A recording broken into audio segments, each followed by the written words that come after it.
News channel में आप सभी का स्वागत है और मैं हूं आपके साथ भारती लुधी। आइए बढ़ते हैं खबरों की ओर।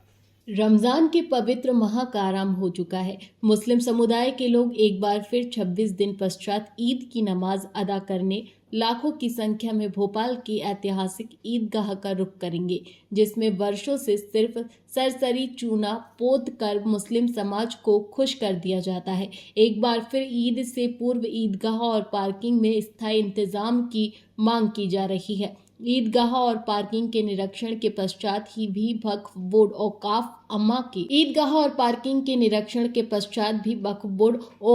अम्मा के पदाधिकारियों ने नहीं उठाए ठोस कदम। अब मुस्लिम समाज सहयोग के लिए तैयार।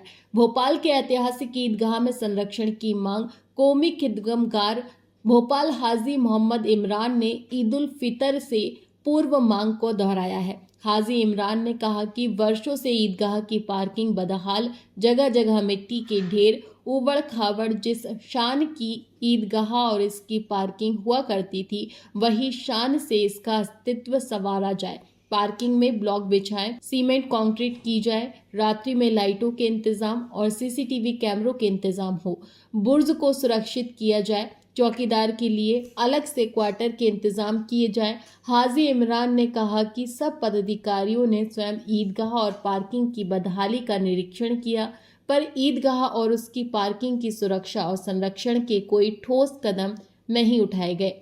मध्य प्रदेश वक्फ बोर्ड स्पष्ट करे कि इतनी बड़ी आमदनी के पश्चात भी वक्फ बोर्ड औकाफ अम्मा के पास ईदगाह और पार्किंग के संरक्षण के लिए बजट नहीं, तो मुस्लिम समाज ईदगाह के संरक्षण, सुरक्षा और सुंदर करने में सहयोग के लिए तैयार है। वक्फ बोर्ड औकाफ अम्मा संरक्षण की पहल करें। भोपाल मुस्लिम समाज से वक्फ बोर्ड को भरपूर सहयोग मिलेगा।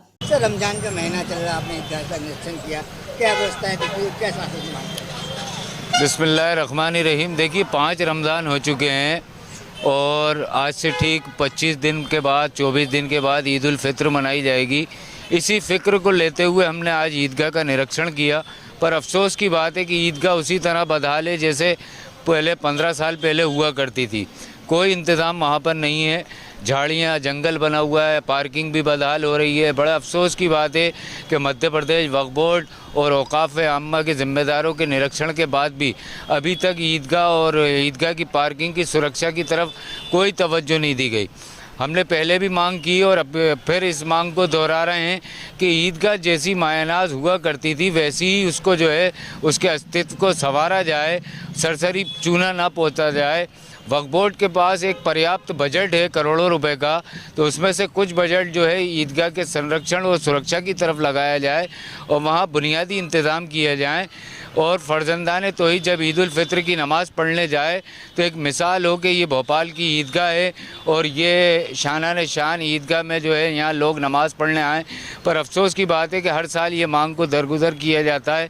एक बार फिर हमने ईदगाह का दौरा किया और आज अपनी मांग को दोहरा रहे हैं कि मध्य प्रदेश वक्फ बोर्ड और औकाफ आम्मा और दीगर ज़िम्मेदारों की तरफ से ईदगाह और उसकी पार्किंग के संरक्षण की तरफ फौरी तौर पर तवज्जो दी जाए, ताकि ईद उल फित्र के मौके पर फर्जंदाने तौहीद को किसी किस्म की तकलीफ का सामना न करना पड़े। फिलहाल के लिए इस खास खबर में इतना ही। देश विदेश की तमाम बड़ी खबरों को जानने के लिए देखते रहिए हेडलाइन 24 न्यूज। नमस्कार।